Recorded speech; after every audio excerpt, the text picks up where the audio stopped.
Life Audio. Today on Talk About That, John digitally tracks his family and gets invited to speak at an Episcopal church for about 11 minutes.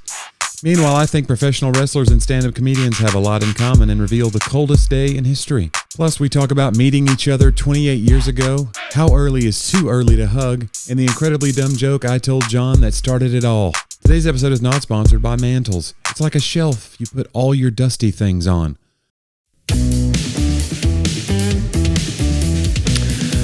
Buckle up. Bantertown Junction, Johnny. Oh, yeah? Let's talk about that. Is that where we're headed? Bantertown Junction. It sounds We're at a crossroads. Yeah. Like Tom Hanks at the end of Castaway. Wasn't that poignant? Wasn't it, though? Because it just ends there. That's kind of that was a bold choice. He just looks down like, endless roads. What's he going to do? Yeah. And he drinks his bottled water. Well, yeah, because he's grateful for the little things now. You got to stay hydrated. That's what you took from it? Yeah. I'm Tom Hanks for water. It's a water commercial. Yeah. No, it's great. It's great to be at a junction. You just got off the road, man. Like, literally, I picked you up. I did a taping last night in Huntsville, Alabama, at a great comedy club there called Stand Up Live. And it was for a comic who's been doing comedy like 40 years. His name's Killer Bees. Truett Beasley. Goes by Killer Bees. And kind of a legend in the South, especially. Like Zany's, our local club here, which is one of the best clubs in the nation. They refer to it sometimes as the house that Bees built. Oh, wow. He used to be able to sell out like 5 weeks a year at Zany's. Wow. So anyway, he reached out to me personally and asked me to be a part of this taping, and I got to do a 15-minute set, and I think it's going to be, I don't know where it's going to be. They're going to try to pitch it to streamers. Mm-hmm. So it'll be some stuff, and I had a couple new things I did on my set last night. It was the hottest crowd I've ever been in front of at a taping. It was crazy. Wow. Like you had the cool, crazy, weird laughing lady that everybody kept referring to, which is a dream. Because then they hear it, and then you call it out, and then it makes her laugh harder, and then the crowd laughs at her laugh, and then that makes... It's like cheating. Yeah. It's like being able to count cards. Right. You don't even feel... You go, I'm not this funny. This crowd is giving me more than I deserve. So that crowd was that way the whole 2.5-hour show. Wow. It was unbelievable. So I got to do 15, and it was really fun. And Truett, Killer Bees, was what a gentleman and an elder statesman of comedy. And so that was a cool opportunity. Wow. And I was just glad, because you go down there and I spent a couple of days there because you go down the night before. Yeah. And it's weird. I was thinking about it yesterday. I was talking to somebody about this.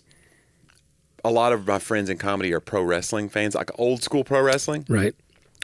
And I think it's because there's a lot of similarities in comedy. And you hit people with chairs. Oh, right. Exactly. 100%. Yeah. You throw flame in their face. There's all kinds of, You're trying to distract the ref. No, there's a lot. Like you have some shady promoters are in the mix. You'll drive 4 hours to do 15 minutes. Mm-hmm.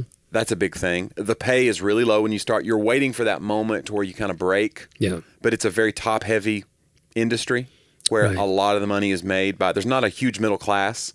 When you said top heavy, I saw a big guy on the top rope. Yeah. You know what I'm saying? No, I just meant that I'm very busty. I'm a very buxom person, as you know. Oh, wow. No, but so there's a lot of similarities, and I just think it's interesting. And like people do characters just like in wrestling. So there's the character comics, and kayfabe is a big deal, like keeping, like not exposing the business to people who don't know a lot about it. Like, I don't know, there's protected secrets. So I think it's very interesting. But all that said, he's been doing it so long, and so it was kind of fun. But it was one of those moments where you go, I don't want to drive all the way out here and stay the night and then like have a flat set. And then they put me on last. Oh. And it's a show of 7 or 8 comics did 15-minute sets. And there's breaks in between where they're bringing up the next guy, and there's resets. So I thought, this is going to be a 2.5-hour show, and I'm last. And I decided to do music, so they got to bring out the guitar, and I have all these extra needs, and I feel like a heel because I'm just like, another wrestling word. Guy. But I felt kind of like, am I a problem?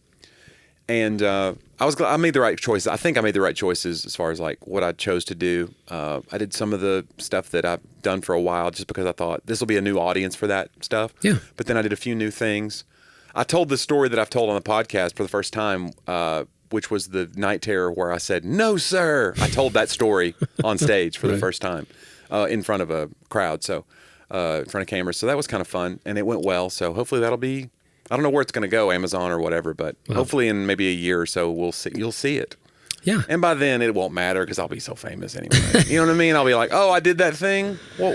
One thing. La-di-da. No, I won't. I'll be like, thank God for this. No. Yeah. It was very cool, and it was cool to get to meet and hang out with a bunch of comics because that's so rare too. Because there are a lot of comics you didn't know on this one. Right? Yeah, and comedy's such an isolated kind of job where you get booked for a thing and you go and you might meet like one guy, but this was like 7 of us hanging out. We all went for a burger after, and it's like we were up till 1 a.m. So it was really cool. Wow. A cool experience. And then you picked me up today. I had to drop off my rental car, and you picked me up. I did.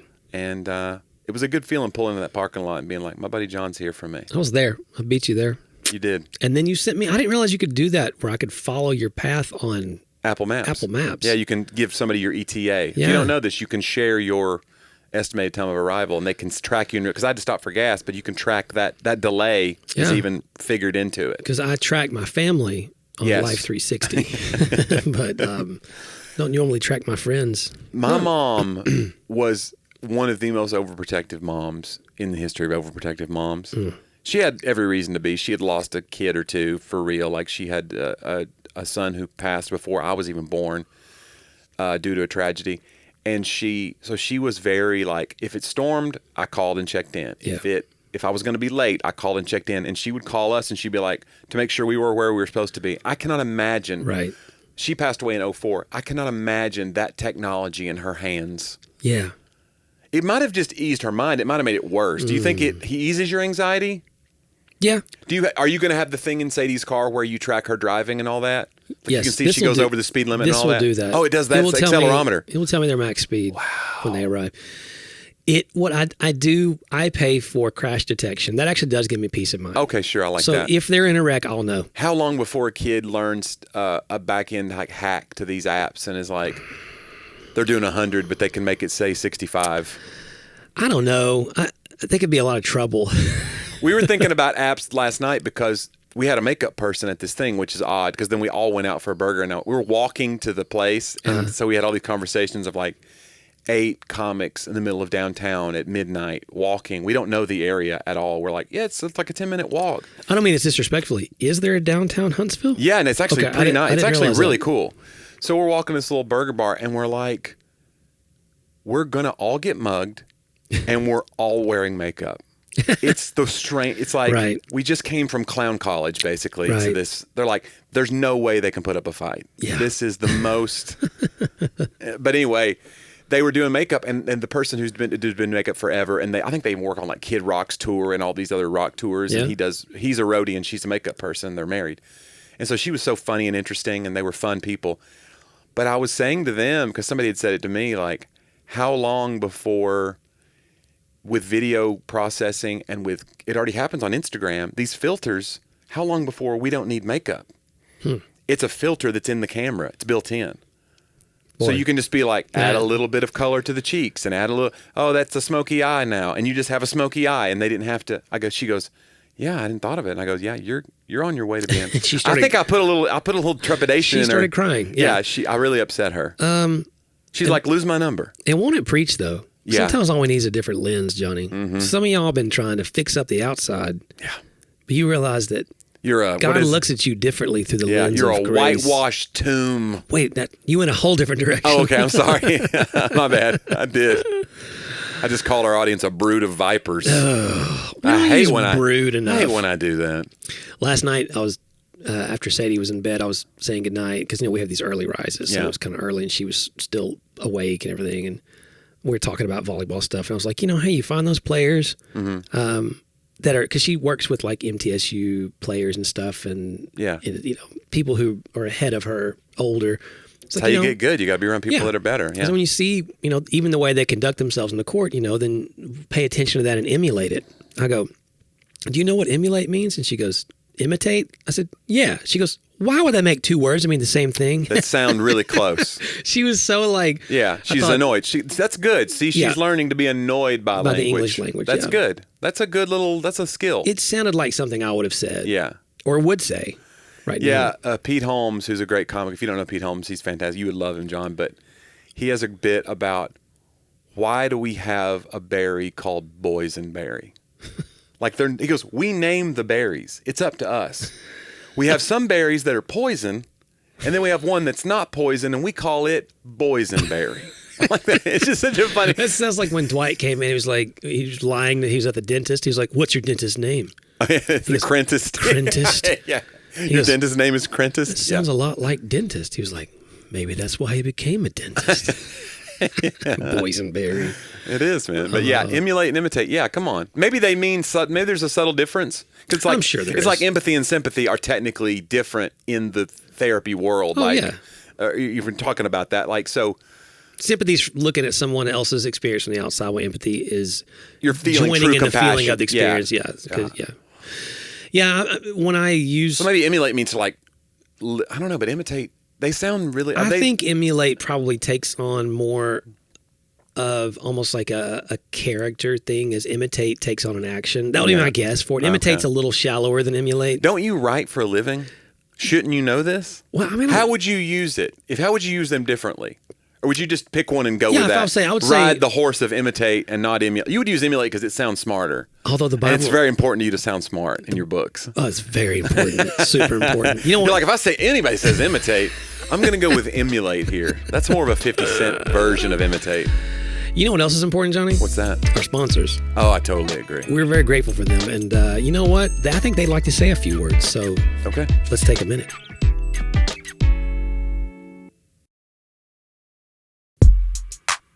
Yeah, so to your point about writing, number one, I don't have the dictionary memorized, per se, but I do keep like the Merriam-Webster stuff up, and it will tell you if two words are interchangeable, what the best scenario of context is to use them in.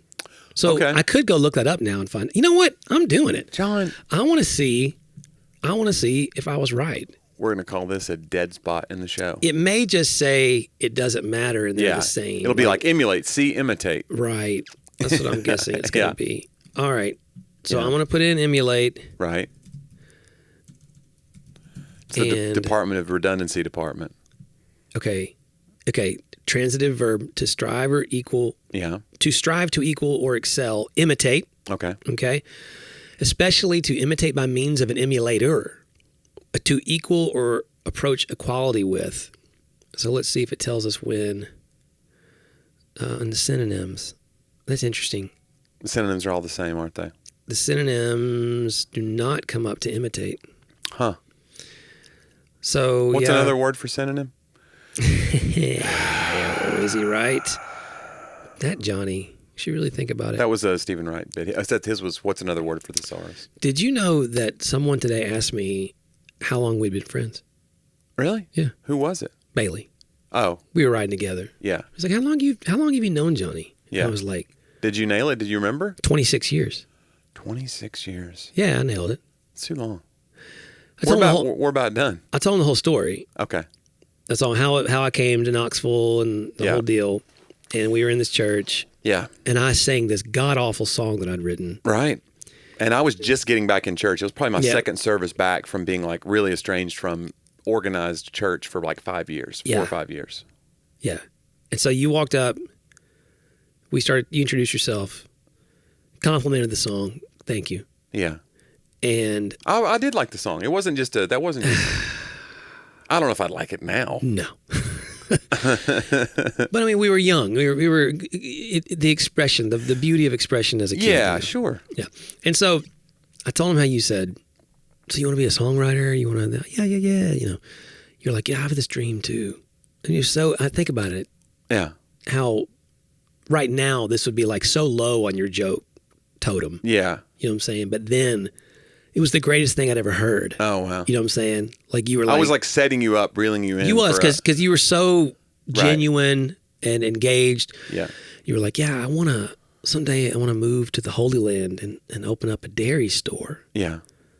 And I was just like, this is the most interesting person I ever met. Like, oh my gosh. Like, I completely bought it. Right. Complete gullibility. And then you said, yeah. And I was like, yeah, that's amazing. And you were like, I'll call it Jesus of Nazareth. Yeah. And I remember going, wow, this is going to be great. Like this, I'm surprised you just didn't run to your car like, this is the corniest person. I remember you said, I think we're going to be really good friends. I did. I said that. Yeah. And Which you were right. I don't make a habit of saying that. I was putting myself out there. For you in that day, too. Yeah. Back then. No, I was really painfully introverted. And I remember going like, I don't think so. Yeah. Yeah. You were like, security? And we were at a tiny church. We didn't have security. No. Actually, I think we gave a bro hug. Did we give a bro hug? We did. I think we bro hugged it. It was like, well, it's nice to meet you, man. That's the earliest bro hug. Yeah. Because we've talked about that before. When do you find yourself giving hugs? Yeah. Do you go in for the hug before the other person usually? Yes. Like in the relationship, are you the one that jumps to hug? I am. Yeah. But again, you and I were both raised by huggers. Yeah. So, like in youth ministry, there's all these rules and you have to be careful, but we would teach our youth leaders like, hey, sometimes a kid needs a hug. Yeah. Give him a side hug, make this appropriate. But like, let's not avoid, because physical touch is a part of it. There's some this may be depending on their family situation or home life. Sometimes, and I know with my own kid, there are moments when I can see her stress so high, and I recognize my dad did this for me. When I think back about the things I miss about my dad, there were times in my young adulthood especially when the stress was so high. Mm-hmm. If I'd see him, he'd give me this big, like, warm bear hug kind of thing. No, I remember being at your house. We were on a band trip when we were in the band together, and we stayed at your house. And I remember him sitting, like, you were on the couch, and he kind of got to where he could get behind you, and he was just, like, rubbing your shoulders. Yeah. And I remember thinking, I've never seen a father-son, like, closeness. Like, it made me really, like, sad that my dad was not that kind of dad. Like, I really was envious of that closeness. I'm sorry. And, but it was really great to see. I was like, oh, okay, this is what people who really love their sons do, that are in touch with their own humanity. This is what, if you really want to connect with another person, you don't get afraid of stuff like that. You're like, I want my son, you know what I'm saying? Yeah. I just thought it was interesting. But yeah, your dad was definitely like an affectionate person. He was, and I didn't recognize in those days sort of like, and Laura, it's so funny. We talk about how I can have a stressful day, and the hug coming home from her, it's like I feel things falling off my shoulders. Is the feeling of it's not just like goosebumps, but it's like I can feel stress. Yeah. And there's a lot of science to that in terms of those kinds of things. So I think I'm a believer in, and of course Scripture talks about it. Greeting one another with a holy kiss is what it says in the New Testament. We've not, just so you know, listener, John and I have not gone to that level. Never greeted Jonnie like that. I'm not. Let's just see what happens. There's a cultural divide. We got 20 more minutes left in the podcast. Let's see what happens. But I mean, I look back and go, man, I take a hug from my father. Mm-hmm. In fact, I was thanking God for it. Like, wow, that was. And I think it put me into the state of recognizing that need in others as well. I'm not the best at it. Laura is an Enneagram 2, and so like she literally feels everybody's needs instinctively. There are times literally she's not spoken to someone, and she will lean into me and go, that person's struggling with this right now. And I'll go, what? Like, we're just in the same room. Yeah. And she's been right most every time, like the intuition of it is just really unbelievable. When I'm more like, I need evidence. Yeah. Like I need to see what's happening. I can look and see if someone looks down or whatever. But she'll know the cause often. Yeah. Or like what the struggle is. So I'm not the most in tuned with people's needs as say a feeler is, a 2 or, someone who's really feeling the room. But you do start to see signs. And I just think it's a gift. I think it's a gift that we can give people. But yeah, I'm that guy. If I just met you and things are going well, absolutely. Like, all right, bro, it'll be one of these. Your hands, right? You grab them, and you kind of do like the football handshake, Yeah. And then you kind of pull them in a little double pat in the back. You know what I'm saying? And and that's get where over I start. Here, you knucklehead. Come on, man! You punch them right in the throat. Yeah. Right. Like football players. What do you? That's why I never made the team. Yeah, you just kept punching people in the throat. Yeah. And they were like, that's not how we play this game. Yeah. Actually, I'm pretty sure it is how they play the game. But speaking of making the team, are we going to talk about volleyball at all? Like, how's it going so far? What's going on? You've been getting up at 4 a.m. It's a whole journey. It's been interesting. It's not been every day. Yeah. It was this morning. Yeah. John's a volleyball dad, man. This is I can't get over like these parents, like these kids that grow up and they're like, my dad was blah blah blah. I'm like, your dad got up at 4 a.m. Like Sadie's gonna have. Hopefully she'll understand this. Yeah, her mom puts. Not to say you're not making mistakes and scarring her in untold ways. I'm just saying in this particular way, you're nailing it. Maybe this will counterbalance all the horrible things. Yeah, I think about the hours a week that her mom puts in to getting everything ready for this machine to happen. Yeah. Like we always joke, like Laura builds the car and I turn the key kind of thing. That's beautiful. But because she does actually all the work, and then I just, look, you've put all this together. I'll do this, and that feels like false humility to me. But okay. No. I mean, just turn the key. The level of between the food making and the protein shake making and the clothes washing, and since they're two girls, there's clothes things between them that I'm not really aware of. I don't get it on the same level. Like there's hair. Taking her to the salon, getting her nails. Like there's so much that goes in because she had pictures today. Yeah. So, I mean, for volleyball pictures, she has to be ready, So I would be like, oh, you got pictures today. Laura saw that 2 weeks out, made sure she had her right appointments and all the stuff so that she feels good about what she's doing. Yeah. So, but it is. There's a lot. Yeah. There was somebody that posted a tweet one day and it said, if you have, what is it? Something like, if you have a child, just know that one day you will lose your mind because someone forgot to put a soccer jersey in the dryer. It just made me laugh. There is no doubt. Yeah. That has happened in volleyball many times. Like, wait a second, I asked you one thing. All you had to do. Yeah. I have been running when I drop her. Yeah, you're nailing. You're like redeeming the time. About 5:15. Yeah. And I really, like this morning, honestly, I haven't felt tired. That's what's weird. I think I was up till past 10.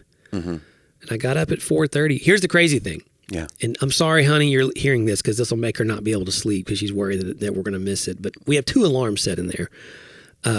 My alarm actually set for 4:30 p.m. Oh, no. Yeah. Guess what? Well, actually set for 4:20. At 4:30 a.m., I just woke up.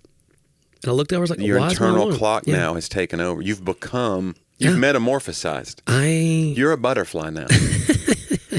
I don't know if I can keep going. The winter months are coming. In fact, I look when the days get so short, but right now the days are amazing. So you took a chance on oversleeping by 12 hours. Yeah. Could you imagine if that would have been? Yeah. Because Sadie had an alarm. Like, it's 4:30. I feel so rested. You got like stubble. You're like, this is weird. Because that's all that scenario means that Laura slept into. Yeah. She says, I'm like, just let me get up. There's no reason, of course. Do you sleep in on vacation though? Like, what's the latest you could sleep if nothing was, no responsibilities? 10? Could you sleep to 10? I don't think I could make 10. Probably 9:30. Yeah. Like if I slept till 10, that means I got up at 7, went to the bathroom. Yeah. That's what I mean. Checked my text and went back to sleep. Like it'd be a new sleep cycle. Yeah. It's not like continuous. Mm-hmm. I'm not. Yeah, I don't. No, that's what it would have to be for me too. I wake up at 7 or so, and then if I go, well, I don't have anywhere to be, and then I'll try to go back to sleep. And sometimes I'm successful, sometimes I'm not. Yeah. I'm a very successessive person at sleeping. Oh my goodness. She's doing well though. So she, they found out last night that she's a freshman. Yeah. And they found that out. Just found out. Couldn't believe it. Wow. She made. You're a really involved parent. We just found out our daughter's a freshman. I got to tell you. We had no clue. I'm so excited. Like, what grade are you in again? But she made the highest JV team, and then is also going to be dressing varsity. Wow! So that's a pretty big deal to freshmen. So Sadie's got skills. Very proud of her. She's tall. She's lanky. She's She's spry. Whatever. I don't know what other words. Lithe. Whatever you want to say. She loves the game. Yeah. She really, really loves the game. So, and we're like, hey. That's the most important thing. As long as you love the game and you want to play, that's fine. When you don't have to. I really loved basketball, and it did not help loving it. No. It hurt. Hey, you're a good ball player.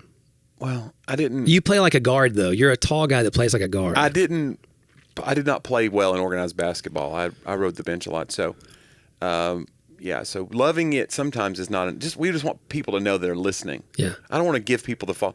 Well, if you just love it, and I'm saying love it because that makes it more fun and more rewarding. Right. It does not mean it's going to equate to the success of, say, a Sadie driver. Well, again, she's, as we just found out, only a freshman, but because technically Sadie probably took somebody's spot that is an upperclassman. So that person's heartbroken today. How do you feel about that, John? I don't. Do you want to answer for that? You know, it's funny. Maybe they set their alarm wrong. This is what you get. I was praying yesterday because this stuff is it's one of those, like, I know this is not all of life. Yeah. And I try to make sure Sadie knows this is not all of life. But when you're 15, like this is the only sport you play. Yeah. And you play You it need some wins. You every need a couple weekend, of wins, you play man. it, you know, like for her in her world, it's a big deal. Yeah. So it's like that weird balance of I don't want to dial back like, hey, it's just a game now, you shake it off. Like I'll be like, well, Yeah. I'm supposed to be involved in what's important to you. You want to celebrate with her when things go good and just say like, well, this is not the end of the world, and even if you win, it's not final. We're going to keep moving, but we celebrate it. We celebrate wins. Yeah, because and then tomorrow there'll be something that we're getting good at, like there's always going to be something else that's going to be challenging. Yeah. In fact, she had some challenges last year, and she told me last night, she goes, because her work ethic has kind of shifted and changed, and it's been commented on by some coaches, by other players. And she was like, you know, I think that disappointment last year is what kind of got me going to be a little more determined. And I was like, you know, and so we prayed last night. I was like, you know, this is weird to say, but this is how it works. Like, we didn't want that difficulty, but we're going to thank God for it. Yeah. Because, you know, I'm not saying he sent it, but I'm saying it's just what it is. I mean, that's that perseverance that develops that character, that, you know, that endurance develops something within you. So it's like I'm getting to the place where I'm trying not to just pray, because as a 6, you're always praying like, keep the trouble away from my kid and keep her safe and let it all go well. It's very tempting to do that. Yeah. Just let it all go well, you know, and it's like now I'm going, God, as is like pleasing to you, I am asking you for the sickness and the catastrophes and those things to go around her. I think the Lord's Prayer, when he, you know, lead us not into temptation, and another translation of that, another version of that in the Anglican world would be save us in the time of trial. So temptation we think of as like a temptation to sin, but that word is testing and trial and temptation are kind of it could be all temptation similar. to doubt God in the middle of a trial. Right. Yeah. Yeah. And it could be not what we think of as even a temptation. Because it always sounds weird. Why would God ever lead you to temptation? And we know scripturally that's not right. Well, what it's saying is a better translation probably save us in the time of this struggle. You know? Interesting. And then deliver us from evil. You know, so I think it's okay to say, God, you know, the things that could be wrong or evil today, but on the things that aren't those big ones, it's like, I'm going, hey, maybe there needs to be some uncomfortability. Yeah. Let it be the right thing that she learns from. Let it not be, you know, help her to grow now in these character traits, not just in. Well, it's cool she's learning that, and she's kind of recognizing, oh, this thing that I thought was a obstacle has made me better because I didn't let it like destroy me. That's pretty cool. Because I mean, that's something some adults never learn that. Well, and here's the thing: it'll turn. I told her, we celebrate the win. There'll be another. Yeah, there'll be another something. challenge. And even today, I mean, like there's always the team's all being put together and stuff. It's highs and lows, and you don't know who's going to be in what rotation and all those things. It sounds like rotation. Rut row group. That's the Scooby Doo volleyball team. Yeah. But yeah, she's doing good. We're very proud of her. I would have been. Honestly, this is the truth. Yeah. Like, I love to watch her play. Right. And I got to get to a game. I got to get some. I got to get some. There's a lot in high some school. schedules. Yeah. Yeah. I'm excited. I'm Team Sadie all the way. When you come, she does pretty well usually. Yeah, you know what? I think it's we don't good. drop your phone in the middle of a silent gym while she's trying to score the That was point my like after 80s movie moment. like a 10-point comeback at serving. That was like 8th grade Johnny's worst nightmare. It's like having the whole lunchroom look at me, my whole tray of food falls or something. We told the story before, but Sadie was like, they were down 24-18. She ran off like... And she was up to serve, and we're like, we're done. Yeah. You got to win by 2. She has to serve from 18 to 26. There's no way. Yeah. It just started. She ran off like 11 straight points. Well, she's 9. How much? 9 straight or 10, points. yeah. So. And so I'm like, and then it's like, I don't know if it was game point yet, but it was like close. to tie it. You got to win by 2 or something. Maybe it was to go up 1. And it was pin drop. And I got my phone in my hand. I'm trying to decide whether I want to film this. And then I look up and it just falls out of my hand. And it's these metal bleachers. So right as she's in her serving motion, ping! I was like, And you looked back like, are you seriously? serious? And luckily it was an ace. Yeah, she served an ace. She didn't. So I did not cost the. She didn't flinch. But it was very. It was like something out of a movie. It was Yeah. like, of course, Uncle Johnny's going to ruin the moment, and then set her on a course to be homeless and penniless. And yeah. And it's my fault. I hope all that's not riding on volleyball. I can tell you something. I will say that I am, and you can hold me to this. Yeah. I feel like I did a little better last club season because it's what we do almost every weekend. You mean being a volleyball dad? Like not letting my emotions rise and like she's going to have enough of that. She's learning life through it could be anything. It could be a job. It could be an experience. Like this happens to be one of the ways. She learns teamwork and hard work, and she learns resilience and showing up and doing things you don't feel like doing. And by the way, speaking of another word we don't need is resiliency. Stop saying resiliency, people, when you mean resilience. Resiliency is not every sportscaster. This team showed great resiliency. That's not a word. Yeah. It's resilience. Yeah. What are you doing? You want to know even worse? What's that? Irregardless. Oh, yeah. And they've used it so long that it's now a thing. It's probably in the dictionary because they will add it if you use it. Merriam-Webster. That's what I was going to say when you said Merriam-Webster. I was like, what do you think when they add the 5 words a year? And you're like, oh, you added this out of mistake. Right. But that's how language evolves, Johnny. Ugh. Isn't that how our lives evolve too? Or like they add meanings to words that we've already had. Like filter now probably has an Instagram meaning added to it in addition to the normal term for filter. Now we realize that when we need to add the meaning of like a lens filter for apps on your phone. Yeah. Otherwise, people won't understand the use of it. So I guarantee you, in Merriam-Webster, there's probably filter, but it means, a fake out for your whatever photo you're trying to post. Maybe I'm wrong, but there's no way to know. Let's reach out to Merriam-Webster and find out. But no, next week we'll confirm or deny. We were going to do that whole segment of like wrong about that, where we discuss where we were wrong the week before, and we just go over all of our mistakes and snafus and faux pas. We keep saying that, but we don't do it. I think it's because we don't want to own our mistakes. I don't mind. See, we're not like Sadie. We don't like the obstacles. We just ignore them. Here's the deal. Maybe that's why I've not had any growth. I've just been stacking win after win after win for so long. You know what I mean? Like one day my comeuppance is going to get here, but John, bro, I'm riding a streak like you can't get over. And you're like the DJ Khaled of comedians. Like, no. All you do is win. Please, no. Win. Yeah. No. Johnny. When I step into the building, it'd be weird for comedy if everybody's hands went up and stayed there. Like, guys, put your hands down. Put your hands down. Do y'all have questions? This is a comedy show. You ever held your hands up that high for that long? It hurts. Those people are sore by the end of that hip-hop concert. Like, there have been prayers in my youth where they're like, you raise your hand while I pray for you. And the guy goes like 5 minutes and you're like, dude, my arm is asleep and I don't even want to pray anymore. You ever go down for prayer and the person puts their hand on you and the first one you're like, this is really nice. He's like, talk about the whole thing of like, we need touch. Yeah. It's a very cool thing that God kind of wired into us that like, we lay hands on each other, but it's not like, oh, power is being transferred. I think it's more of like, I'm connecting in a human way to this person. But then you're like, the prayer goes on, and then you start thinking, man, this guy's hand is hot. Yeah, like that hand. Yeah. You go, when he lifts that hand, there's going to be a handprint of sweat. A wet handprint. A holy wet handprint. Yes. Which was the name of our album, by the way. It was. I don't know why we never got signed to anybody. holywethandprint.com. Jeez. All right, John. I think it's time to go back. All the way back into history. We talk about this week in history sometimes on the show, and it's a segment we like to call Talk About Then.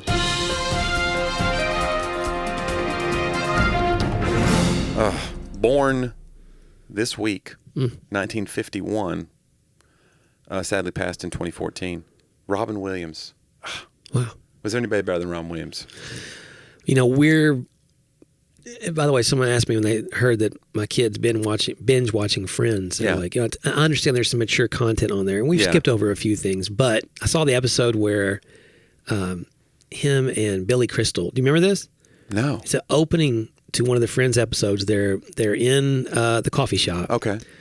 And Rachel comes in, Monica comes in, and she sits down, and it's just like, okay, like any show. Yeah. She's got some problem, and she's starting to tell it. And then all of a sudden, these two guys at another table just start taking control of the conversation. Right. Like it's Billy Crystal and Robin Williams. Huh, I don't remember that episode. Oh, you need to go see it. And Robin's playing a character. He's speaking in a really funny accent. Yeah. And Billy's like, what are you talking? You know, I found out my wife was cheating on me. And he's like doing this thing. Right. And he keeps interrupting them and they're all watching. And she keeps trying to tell his story. And then can you mind if they come and sit down next to him? Uh-huh. And every time she tries, you know, they're having this conversation. They finally are all watching, you know. And it turns out Billy Crystal says, I was the one cheating with your wife. And I hate you. And like literally they just steal the whole show on purpose. And they walk out. Right. And they turn to Monica, is like, what were you saying? She's like, I don't remember. And it goes into it was so perfect. It was like, I mean, he could capture a room, man. Yeah. And it's interesting too, like as a comic, when you talk about comics who want to get into acting and then they want to do like you want to have the Bill Murray arc where you're like, I'll do my Caddyshack. I'll have my moment where like I'm the biggest movie star in the world as a comedian. Mm-hmm. And then you want to get to where you're taken seriously. And nobody ever thought that way before Robin Williams. Right. Because he was the one who was able to do it. Oh, yeah. Like, he won an Academy Award for serious acting.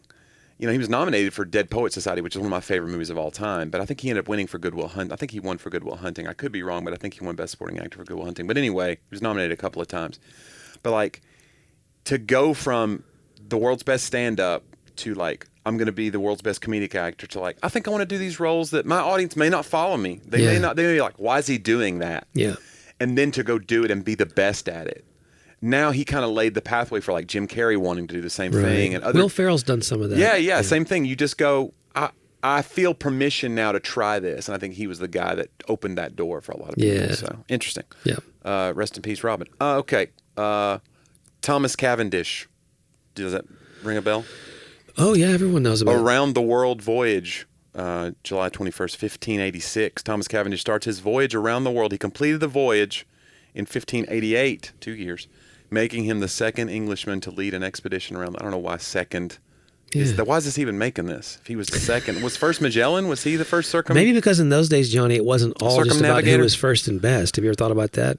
I just feels like they're reaching on This Week in History, but I'm sorry. Which would mean... That means I'm reaching right along with them. I'm sorry. Right.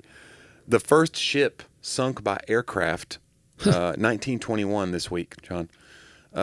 It was a demonstration by Brigadier General William S. Mitchell. So this sounds like a demonstration. I wonder what that, maybe it was like a test? Yeah. Military test? Yeah. Like he was like showing like, hey, we've got such good guidance now on these bombs. Or maybe the guy was just a good shot. I don't know. How does that work? Are those guided? No, they can drop. In 1921 though? To know, like, this is going to hit that ship down there? They could drop torpedoes from airplanes that hit the water and then come up, but I don't know if they had that technology. Yeah. I'd be interested to know how that all... Interesting. Here's another military one. The first jet fighter to land and take off from a ship, 1946. USS Roosevelt. Or Roosevelt. Is it Roosevelt? It's Roosevelt. Yeah. It felt like a Roosevelt to me, but... Roosevelt sounds like how you'd say it if you had like a Scottish. But... Riddle me this. Yes. You said the first jet. Yes. I think that prop planes. I think probably did it before. We had prop planes doing it in. Well, think about it. We know the Pearl Harbor movie, which is steeped in some truth, where they took those bombers. Remember, they got close to Japan to go back and bomb. That's the Alec Baldwin. And that would have been what year? That'd have been 42, early 42. Yeah. So this is 46. Yeah. So, all right, John. A couple more. We have the first train robbery from one Jesse James. Wow. This week, 1873. The outlaws Jesse James and his brother Frank James and the younger brothers, who are unnamed, robbed their first train. Didn't know this part of it. Wearing Ku Klux Klan masks, they derailed a Rock Island line train west of Adair, Iowa. The train engineer and fireman died as a result of the wreck. There's a lot of train crashes in history that we've come across that I feel bad about, because it's like, hey, all these circus people died. Sorry, we bummed you out at the end of the show, but anyway, didn't know that. But they stole $2,000 from the safe and $1,000 from the passengers. There was supposed to be a shipment of gold on the train, which is why they probably were robbing it, but it had been delayed, so they were kind of off in their logistics. This marked the first time in the U.S. Train robbers had stopped a moving train to rob it. So somehow they got the train to stop. A $10,000 reward was offered for their capture. They had formed their gang in 1866, and up to now had been robbing mostly banks and stagecoaches. So it was kind of a bold uptick in there. So 1866 is the year after the Civil War ended. So these are former Confederates, and I think we missed that. A lot of like that Wild West sort of the bandits. Are a lot of former Confederates like wreaking havoc. Yeah, this is 73 when they tried this mess, but 1860 is when they formed their gang. But I wonder if the Klan mask was more about like protecting their identity and like instilling fear, or if it was like a real ideological move. I watched a documentary on Jesse James, and I'm trying to remember. Were they white supremacists? Yes. Okay. Pretty certain. I mean, again, Confederates. Yeah. So by the way, Jesse James, like, hangout is right down here at White's Creek in Nashville. Jesse James Hangout sounds like a cool burger bar in and of itself. There's this little street I used to drive by it every day as a kid. Yeah. And there's a little historical marker, but they still have like a little, almost like town. It's not a town square. It's literally a couple old buildings on both sides of, what road would that be? I don't recall. And he just hung out there. I think that was his hideout. I think that may have been like, he was in that area a lot, I think, so. Yeah, I mean, obviously they didn't know he was hiding out till later. Probably. These criminals, man. I can't. All right. Let's see. I got one more. And it is about the coldest recorded day in history. Okay. Do you want to take a guess? This is, and you probably know where it is. Antarctica. Okay. But give me an idea of what you think the coldest recorded temperature in history. Fahrenheit. Now they have a Celsius, but that we're not good at Celsius. I'm not going to sit here and convert. Yeah. That would just be showing off. Yeah. And I don't remember the equation. Yeah. Okay. So my wife would have to ask this. Yeah. Actual temperature or the wind chill, because this looks like it's just, it does not say anything about wind chill. She claims that this is such a like two thing between me and her. Right. We have this argument all the time. Right. She claims that the feels like temperature is the real temperature because that's what it feels like to everybody who feels it. Well, but I think it only feels that way depending on wind speed too. The wind speed can change, so the humidity it's not a sustained. Doesn't matter. She's like, she'll go, it's 105. I'll go, honey, it says 98. She's like, look at this. It says it feels like 105 because a 2 feels first. Right. And That's what I was going to say. First. There she goes feeling again. I want the data. Yeah. And so I'm like, I've got the evidence that says it's 86. This is the most 2-6 thing. And then you say, ever. You're a fool. And then she hits you and then you feel it, which is beautiful. This feels like I got hit. So I'm going to say negative. Okay. I'm going to go crazy. Yeah. Negative 76. You're way off. Really? Negative 128.6. Come on. Can you imagine? Wow. What year? This is 1983, so pretty recent. Huh. You don't want to be out in that. No. That'll ruin your plants. Yeah. Yeah. I mean, that would be like you put your hand out, your blood vessels would freeze. Oh, yeah. Immediately. What is absolute zero? It's in Kelvin, I think, but there's an... How is Kelvin anyway? Oh, he's doing great. Oh, that's good. What are you doing? But what is Kelvin? Fahrenheit, Celsius. Kelvin's another measurement. Another scale. Yeah, but I believe. We just didn't. We're like, no, we're good. My wife was freaking out now because she's like chemistry stuff. But if I remember correctly, there's an absolute zero at which like particles stop moving, kind of thing. Like it's not just something's frozen. We've seen these videos in like Minnesota and stuff where they throw the boiling water in the air and it just becomes vapor in the air. It's boiling when they throw it. Yeah, that's impressive. Yeah, it's really weird. Last year we had. Would you remember the freezing fog we had 2 years ago? That's basically what it becomes. It becomes this freezing fog in the air, and then it just dissipates. Well, the road looked just wet. And then that's when the worship concert starts. You just throw that in the air, and then they're like, "We are His people," and then it's when the song. But your breath freezes. A delay guitar starts in. Yeah. But like we left the house, I left before them in my truck. Yeah. And by the time I got to the final hill at the end of my road, like it was just, I was in a sled. It's a 4-wheel drive. And I was just in a sled. I mean, the 4-wheel drive did nothing. That's the thing I hate about people that go, you guys can't even drive on ice. Nobody can drive on ice. It's ice. If it's 4-wheel drive and you have chains. Yeah. But if you're not getting traction, it doesn't matter what your driving skill is. Like, that's why there's people, like when you go to these I go to these ice towns all the time, and they're like, I thought you guys were good at this. There'll be so many tractors turned over, so many cars in ditches. You're like, you guys are supposed to be the good ones. I'm seeing a lot of state license plates that are from your state. So y'all aren't nailing it like you think you are. So instead of when you go to a show and it's been snowing, you're like, thank you guys for, braving the weather. You're like, you know what, you guys suck at this. I come in with a huge chip on my shoulder. Yeah. Oh, that's great. People love it when you do that. But 128. That's negative 128. What's the record here is like negative 20s, right? Because I know in Knoxville, Tennessee, during the blizzard of in the 90s, it got to negative 20. 93. Yeah, it was like negative 20, I remember. And I remember thinking like, it hurt so much to be outside. Yeah. But I can't imagine 100 degrees more. We were in the negative 10s, I think, last year. That's what killed all the plants around here. Yeah. Like if you drive right now, and I noticed in your neighborhood today, yeah, there's no holly bushes. Some arbovitas were like, or as some say around here, arbovites. Yeah. Okay, depending on what part of the South you're from. Right. But they were like, what's weird is it's like there's 6 of them, pretty little maids all in a row, as Chris Farley would say. Yeah. And like just 2 of them are dead, right? Right. Just randomly, and the other 4 are fine. And they absorbed a couple of them absorbed nutrients from the other and hung on. I don't know what it's like one of those twins in vitro. That's weird. But it's very like, why did one, they're planted at the same time. Yeah. Come on, this will preach, Johnny. Yeah. They're planted at the same time. Okay. They're the same size. They're experiencing the same amount of water. Oh, man. They're experiencing, this is getting to it. What is going on here that one falls and the other stays, guys? One paid their tithe and one... Wait, no, I'm trying to think where you would go with it. Somebody believed and somebody... Some of y'all need to plant yourself. Some of y'all are expecting the tree next to you. Some of y'all's roots are... I don't know. But there's really I have no answer. Yeah. Y'all need to mulch your... Did I tell you that I'm preaching in an Episcopal church? Yes. In October. In Colonial Williamsburg. And I'm so excited about it. Are you going to wear like one of those triangle hats? I don't. Please? I don't think so. Can you please dress as a blacksmith? I do have to ask them what I'm supposed to wear, but so those poofy pants with the poofy thighs. In the Anglican traditions, which Episcopalian is one of them, or Episcopal. Yeah. Is like, because I sat with an Episcopal priest the other day, was talking about some stuff. I think Episcopalian is a thing. I think they're both, yeah. I think it's resiliency. Resiliency, yeah. Irregardless. Yes.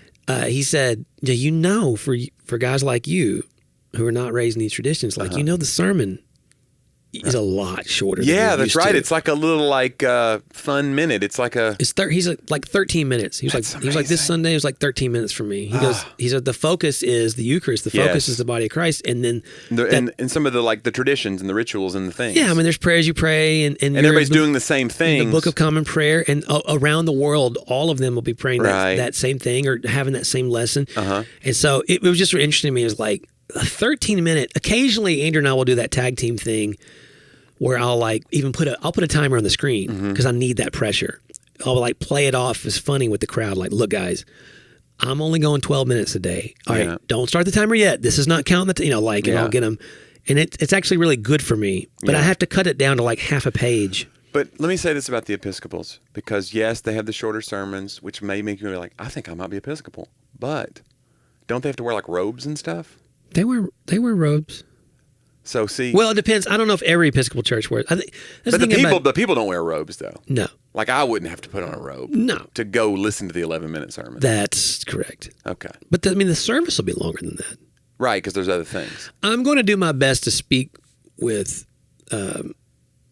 We need to start doing some dry runs because I don't think you can do it. You don't think I can do it? I got to think of this as a tag team.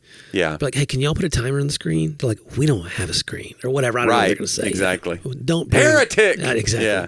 Now I really am worried about I'm learning things, but I told Lars I kind of would have preferred to go attend one. Not suddenly speak at one, like the nerd. Well, it might be, you might do that anyway, just to say so you know what you're kind of walking into. But I have this other job. Yes. That happens on Sundays in the church that I work. Are there midweek services ever in an Episcopal church that you could maybe? I think during Holy Week and stuff. Yeah. Okay. So, but that's maybe online. Maybe you could watch online and get a feel. There's other things I can do. Yes. But I'm not going to do them, Johnny. Wow. You really put a lot of thought into this. I'm just kidding. I will. I will have to research. I do want to honor. I can't wait to see how it goes. But I still say go with that triangle hat. What are those called? Didn't we figure out what those were called one day? The triangle hat. I think you're thinking of Greek Orthodox. No, I'm saying because it's for Williamsburg. Oh, you're talking about... That's why you wear the triangle hat. You think that everyone there still dresses in colonial garb. It is called a tricorn. Yeah. Yeah. Like what Mel Gibson wore in The Patriot. Sure. Yeah. It's a tricorn hat, which is 3 unicorns. It's a fusing of 3 unicorns. It's a horrible creature. What a monster. Did I tell you that I saw... You're going to laugh so hard. So I've started watching movies on planes, right? Yeah. You and I have been on a few planes together recently. So on one, they were offering Shazam. Sure. So I watched Shazam. There you go. And now I want to see Shazam too. And all the Creed movies too, by the way. I caught up on Creed. Yeah. So good. So when Laura and Sadie were gone for something, they were going to be gone like the whole night. Oh, Sadie was babysitting. Mm-hmm. And so I knew I had like 5-6 hours. And I was in my Sabbath. Like I've tried to honor a 24-hour period where I don't advance myself with work. Like I might do something around the house that doesn't count for me, right. But like I'm not doing the budget. I'm not writing a book. I'm not like sending the emails. Right. Like this is a moment to let God worry about all that. Yeah. You know? And so I watched Shazam 2. Of course. And not to give it away. Okay. I've not seen it. Well, I was told this week by one of our listeners that we keep giving away lots of movie plots. We do, and I apologize, y'all. Yeah. That's my bad. One of them was, The Little Mermaid. She was very upset. Oh. Well, they've had time for that one. I don't feel bad about that. I mean, I guess it's still pretty recent. That's like 6th Sense at this point. Well, it's been out like, a month and a half? No, but I'm saying The Little Mermaid's the same plot. Remember I told you what was different at the end? Oh, right. Something different. And she was like, no. I was like, I'm sorry about that. But then the other one was a really old movie. I was like, hey, it's been 20 years. She was like, no, that one's on me.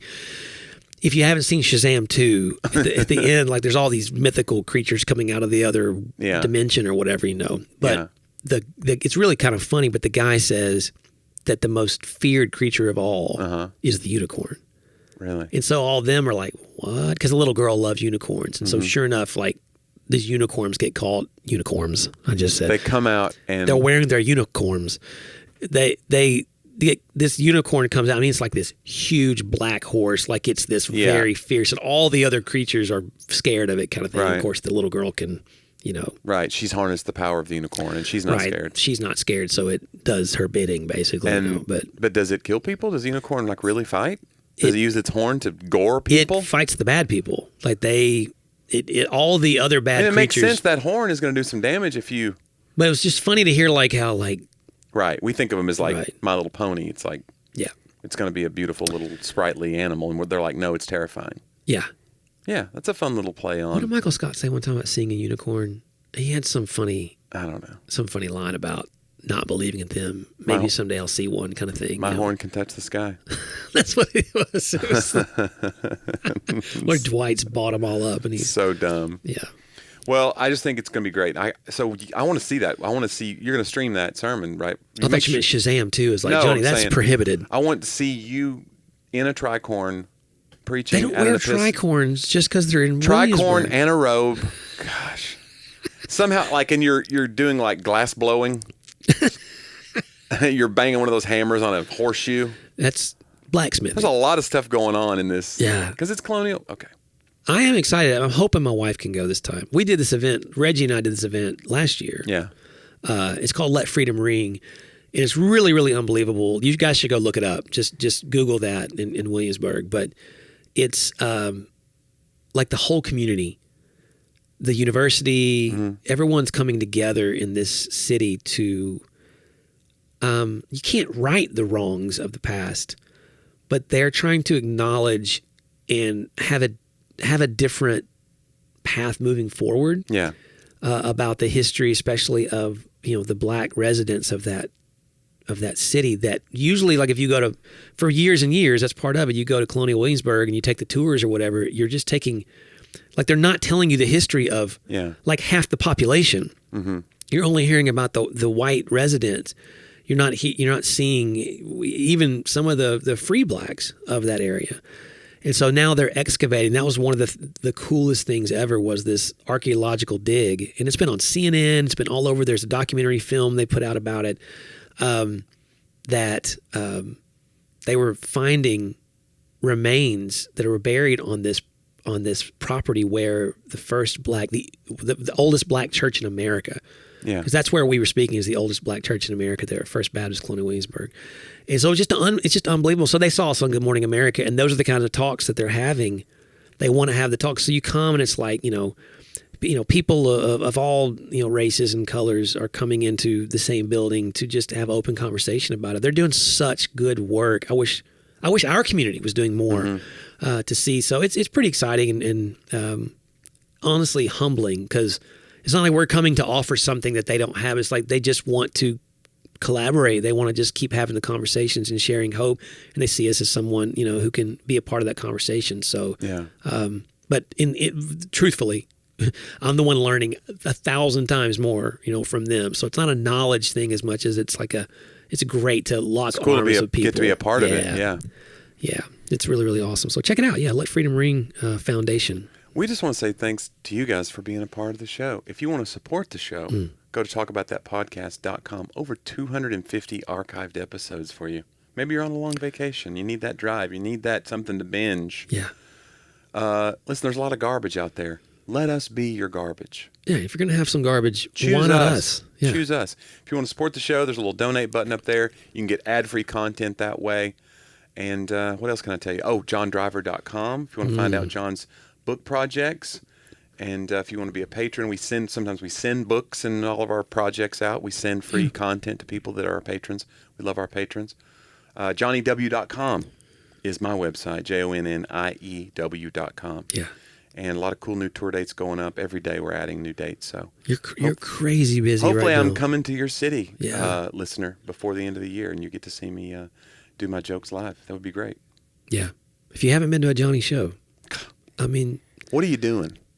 Yeah, with you your should life? go. You should go. I was going to say, just skip it. You thought I was saying it to you, like, what are you doing, John? Stop Don't tell them. Stop pressuring these people. The show's not that good. Yeah. The show's amazing, Johnny. Oh, that's very I've been nice. to many. Did you know I still laugh at the jokes that I already know the punchline to? That's very They get nice. me every time. Yeah. So you haven't told Jesus of Nazareth ever from the stage. Was that yours? No, it's from a movie. It's from an old movie. Yeah, it's from an old movie. But I never said, like, by the way, I didn't take, like, full. No, just you being didn't silly. credit. Well, it's a weird thing that, like, you just meet somebody. I walked I'm away. reminded of Meatballs 2, where Is that I what think it was. I think it was Meatballs 2, where that joke You were came too from. embarrassed to cite I it. was too embarrassed to credit Meatballs 2. They didn't even have Bill Murray in it. It only took 26 years for you to make that right. Maybe I think I've told you since then that it wasn't my line. Maybe that's been the hindrance to you this whole time. Like, finally discovered it. Yeah. Like, I feel like a burden has been released. A meatball, as it were. that's great. Yeah. And now, listener, we release you Yes. from the rest of this podcast until we meet again next week on Talk About That.